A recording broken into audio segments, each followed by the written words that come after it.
Liver সুস্থ রাখতে প্রতিদিন বাদাম খান। শরীরের দূষণ বাইরে বের করতে চাইলে প্রতিদিন লেবু খান। ডায়াবেটিস নিয়ন্ত্রণ করতে চাইলে মেথি ভেজানো পানি খান। ক্যালসিয়ামের অভাব দূর করতে চাইলে প্রতিদিন সাদা তিল খান। আমড়া খেলে কি হয় জানেন? আমড়া রক্ত স্বল্পতা দূর করে। আমড়া খেলে স্ট্রোক ও হৃদরোগের ঝুঁকি কমে। আমড়া শরীরে ক্ষতিকর কোলেস্টেরলের মাত্রা কমায়। রুচি বৃদ্ধি করে। পেশি শক্তিশালী করে। মুখের রুচি ও খিদে বাড়ায়। বদহজম ও কোষ্ঠকাঠিন্য দূর করে। নিয়মিত কাঁচা রসুন খেলে পেটে ভালো ব্যাকটেরিয়া বৃদ্ধি পায়। আমড়া খেলে শরীরে দ্রুত আয়রনের চাহিদা পূরণ হয়।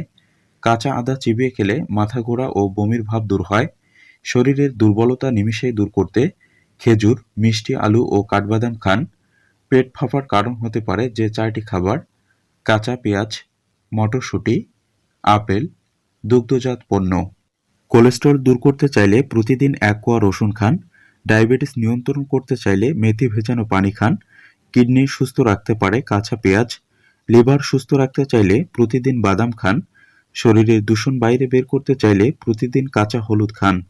প্রিয় বন্ধুরা, এই তথ্যবহুল ভিডিওটিকে বেশি বেশি শেয়ার করুন, অন্যকে জানার সুযোগ করে দিন।